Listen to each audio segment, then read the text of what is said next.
If you don't think you have time for self-care, I'm about to change all that. Now, word of warning, some of these mental health hacks are a bit wacky. All I ask is that you just give them a try and see if they work for you. Welcome to the Zen Parent Survival Guide podcast. I'm your host, Esther Freeman, and I teach parents the techniques and principles that help my daughter go from 5 or 6 violent meltdowns a day to virtually 0. In this weekly podcast, you'll learn strategies on how to have a calmer family life. So make sure you're subscribed so you don't miss an episode. In last week's episode, I talked about ways to get through the summer with a child who has special educational needs, because I know it can be really tough for some of you out there. But as my 3 pillars of Zen parenting state, the first pillar is always you. Because while you can have these strategies for your kids, which is the second pillar, by the way, if you're not working on yourself, those strategies for your children are less likely to work. So this week's episode is what you can do for you.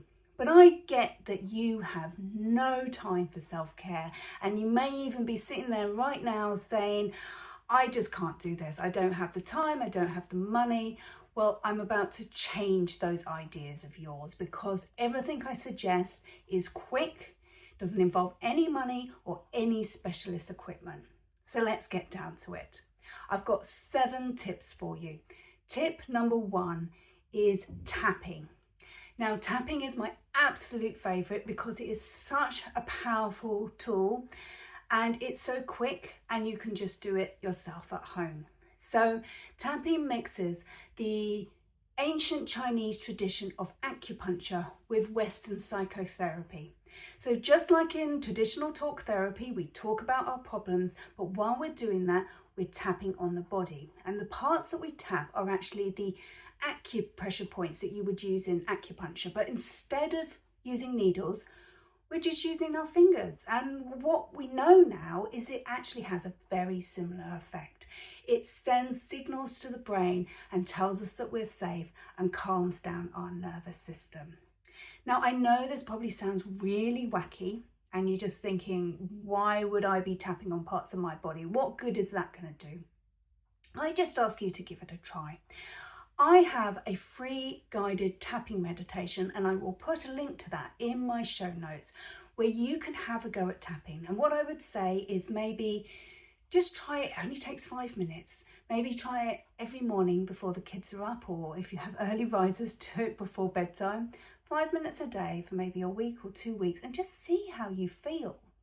Because I think you'll be really surprised at how powerful it is and the results that you get from it. So that's point 1, tapping. Point 2 is the 4 thumps, which is actually quite closely linked to tapping.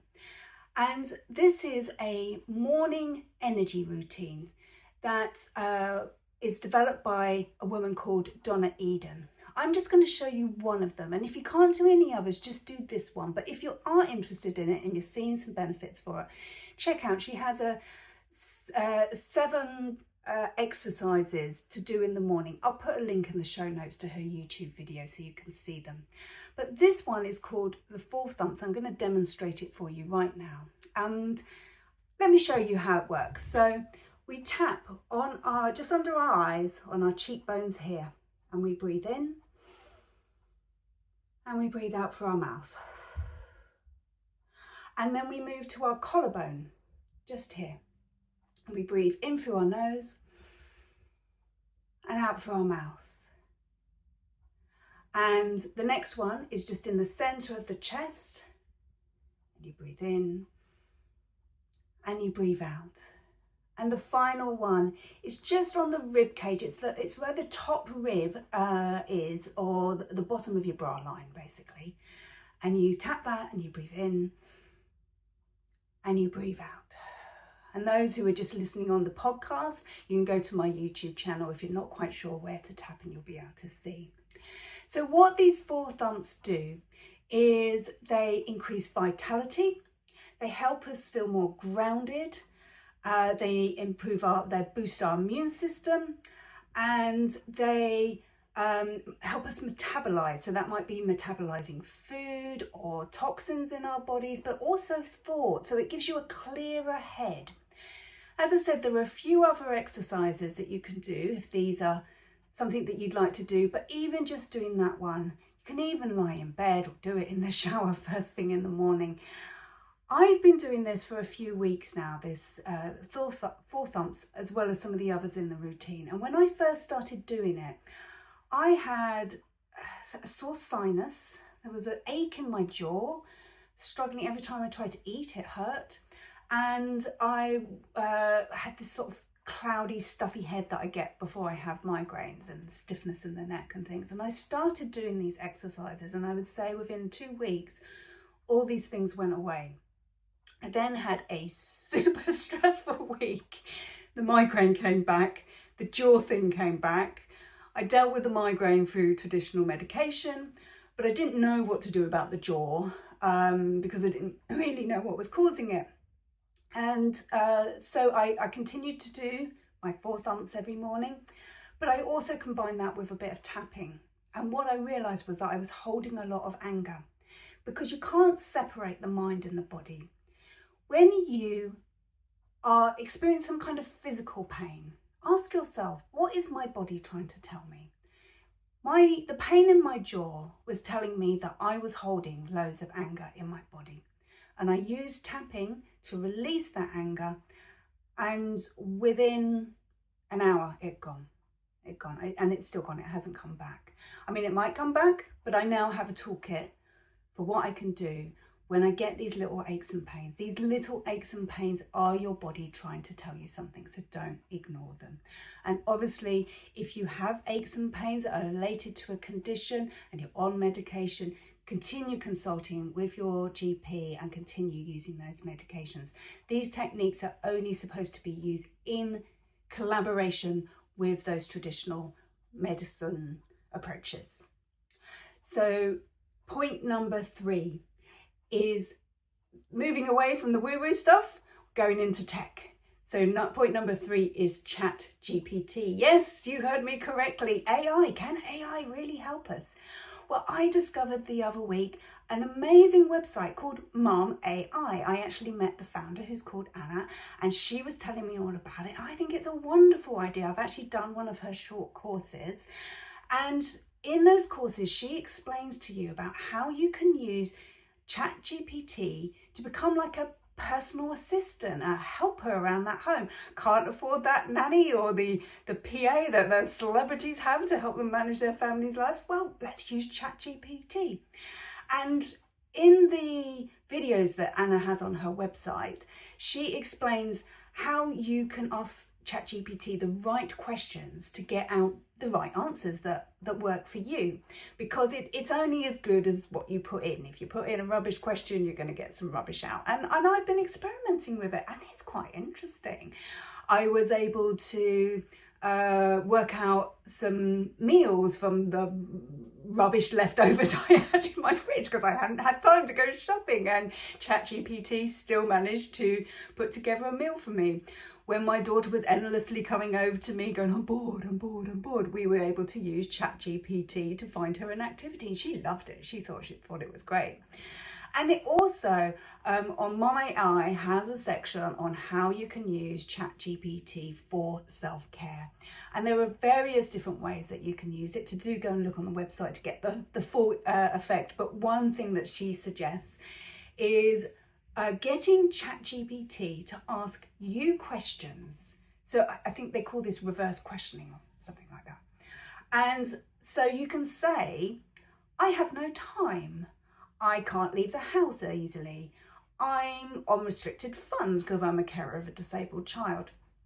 And ChatGPT will come up with some solutions that meet those criteria. And I gave it a go, and actually the suggestions they were good. So yeah, check it out. Check out Mum AI. I will put a link in the show notes, and check out ChatGPT and see how you can use that for your self-care routine this summer. So point 4 is laughter yoga. So laughter yoga combines movement, breath work, and yes, you guessed it, laughter. Laughter is incredibly good for us. It stimulates endorphins and helps us release stress. And this is just such a fun way to do it. Now, I'm going to give you a link to a friend of mine who runs laughter yoga workshops. I'll link to his Instagram account so you can check out and learn a little bit more about it, and maybe if you're local you can go to one of his sessions. If not, look for a laughter yoga group in your local area and maybe give that a go.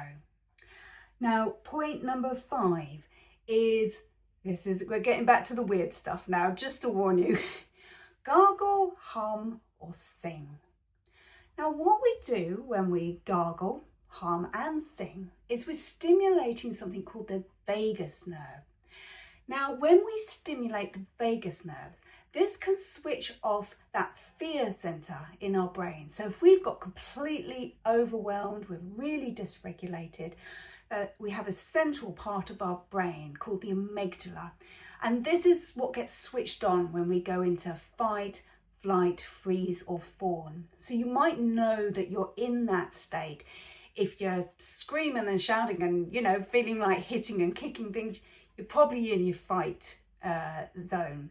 If you're feeling like you're just running away, want to run away, or that would be your flight instinct that's kicked in. Interestingly though, one thing that people don't often realize is a flight response is being constantly busy. If you're just constantly doing things and find it quite hard to just sit still and do nothing, it could be that your flight system is activated. So next time you're feeling like that, just question yourself, why am I finding it so hard to sit down now? And maybe try some of these exercises, as I say, gargling, humming and singing. So we also have freeze. So that's when we become very shut down.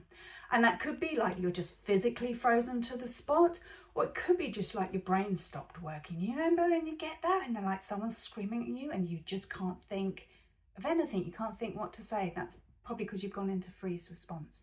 And then there is fawn, and fawn isn't talked about a lot less, but actually, particularly among women and girls, this is a very common fear response, and it often presents as extreme people pleasing.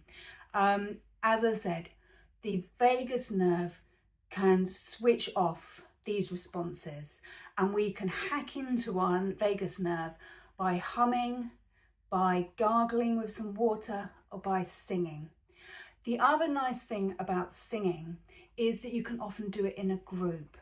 I've been wanting to join a community choir for ages. We've got this wonderful community choir, and they just get together and they just do these a cappella versions of Beyonce songs, and it's wonderful. But I appreciate I've never managed to make it to my community choir, and I know that that might be a real challenge for you too. So if you can't join a community choir, it is great to do it in a group, because humans are social creatures. We get a lot of experience of bonding, a sense of safety from being in groups from people. But if you can't do that, maybe just when you have a quiet moment in the house, stick on some music, turn the volume up and just blare out your favourite Beyonce songs. Or for me, it's Janelle Monáe, because Janelle Monáe is better than Beyonce. Controversial point, you're probably all switching off now. So that is stimulating your vagus nerve through humming, singing or gargling. And we're going to stay in a bit of nerdity now for point number 6, where we're going to talk about bilateral stimulation. Lots of big words for you today, but actually the concepts are very simple. Bilateral stimulation is basically when we stimulate each part of the brain. So the right side, then the left side. And what this does is it activates our autonomic nervous system. And this is what is responsible for keeping our bodies in balance, basically, our emotions and everything in our bodies in balance. And again, we can hack into that by doing some slightly unusual, well, there's a few unusual and there's some actually quite normal. So the unusual ones would be things like EMDR. Now that is something that you would have to do with a therapist. EMDR is an increasingly popular form of therapy, which gets you to follow a light with your eyes. And basically what you're doing with that is you're activating the different parts of the brain. It is actually available at the NHS now. It's usually used for people with PTSD, so it's not an everyday activity. I'm just explaining it because it's what's used there. If you want to use it in an everyday purpose, go back to that guided tapping meditation that I told you about. Link in the show notes for you to download that. At the end of that, you do the tapping and there's a little routine at the end which you'll see in the video, and there's some very weird movements. Hands up, you're going to look a bit strange doing them. But basically what they're doing is that bilateral stimulation. So it's moving your eyes from your left to your right, you're spinning them. And that's why we're doing it. But if you don't fancy doing all that weird stuff, there are some other very normal ways to get that same bilateral stimulation effect. Running, swimming, particularly front crawl where you're alternating your arms, dancing. Yeah, get that Beyonce tune back on, do some dancing, do some singing. This is a really great mental health hack. So that is a way that we can actually tap into our neurobiology to help calm our systems down again. And the final point is glimmers. Now, glimmers is a popular term. It's become popular on social media, and it refers to those small moments in your day where you can find a little bit of joy. And it's used by people who may be struggling with their mental health, people in the trauma community, people who are struggling with really high care needs that are really exhausting, because it's a recognition that sometimes it can be really hard to find any joy in our life. But if we just look for that little glimmer of joy, maybe it's something that your child has said. Maybe they've been a nightmare all day long, but maybe at the end of the day they just turned around and they said something funny. My daughter once asked me, when were the cats going to learn to talk, because surely they were old enough by now. So maybe it's a little moment like that. Maybe it is something that you ate that was just really tasty. I've got a real weakness for really expensive ice cream, so if I see a fancy ice cream shop, I always go in just to give myself that glimmer. I don't drink, I don't smoke. My weakness is expensive ice cream, but that's how I get my glimmer. I also get my glimmer from my pets. See Mac there, he's very itchy at the moment, poor thing. But you know, listening when he sleeps on my bed and starts snoring, that's my glimmer, because it's just so adorable. Little doggy snoring, lying on his back often as well. So notice these glimmers, hold on to them. I've started keeping a glimmer journal where at the end of each day I write down those glimmers, even if they were only 10 seconds long, just to hold on to a little bit of joy. So I hope that you can take some of these ideas into the summer holiday to look after yourself, keep yourself calmer, because when you are calm, it will help keep your kids calm as well. And go back to the suggestions I had last week. I'll put a link at the end of this. If you're watching on YouTube, I'll put a link at the end of this so you can go back and have a look at the suggestions of things that can help your child as well, because I think these two things combined are really going to help you get through this summer. And keeping on this theme of joy, I saw a story on Twitter today that was just filled me with joy. I mean, it's a very sad issue, but they've approached it in such a beautiful community-led way. And it's basically being run by a professor at Sunderland University, where she asked people to crochet a little square. And I actually remember seeing this on Twitter months ago, where they were saying, please crochet a square and send it in to us. And they have 2,999 squares, which they've pulled together from people from the community who have sent these in, and they pulled them together and made a quilt out of it. And those 2,999 squares represent the number of children who are excluded from school every day. And wow, that is so powerful. And I'm a big fan of craftivism. I used to do a lot more than I do now, but because I think using art and using craft to represent social issues is really powerful, and it's a great way to bring the community together as well. But it sends a really important message. According to the National Education Union, that is the biggest teachers' union, children with EHCPs are 5 times more likely to be excluded than children without EHCPs. And quite frankly, that's disgusting, because if they're getting excluded, if their behaviour is disintegrating, what that is a sign of is that the EHCP is wrong, not that the child is wrong, because these are children who need support in order to manage an environment that is not fit for purpose for them. And out of those children with EHCPs, it's autistic children who are most likely to be excluded. However, there is one other group that is highly likely to be excluded, and that's looked after children and previously looked after children. Now, those children may also be autistic. There's a high level of neurodivergency in that community. But this sends a message that we have huge problems with discrimination in our education system. And I think this project that has brought the community together to illustrate that problem in such a creative and beautiful way, as I said, I think it's really powerful. So I'm going to put a link in the show notes to that so you can see this quilt they make, because it's so nice. And I think it's really great that people are doing this. So that's it for this week. Remember that we're here every week, and next week, as I said, we're going to have our final show before the summer, and I'm going to be looking at activities that you can do in the summer if you have a child with SEND. So SEND friendly activities, because I know that a lot of the activities that neurotypical children do are often not that accessible for our children. So I've got a really exciting list that hopefully give you a bit of fun this summer. So make sure you subscribe so you get that episode in your inbox. Also, make sure that you check out the tapping resources that I mentioned, that free guided tapping meditation, so you can be looking after your mental health this summer. And I want to ask you one more thing. Can you go onto the listening platform that you use for podcasts, and can you give me a 5-star rating and a review? And I'm asking you this for a very specific reason.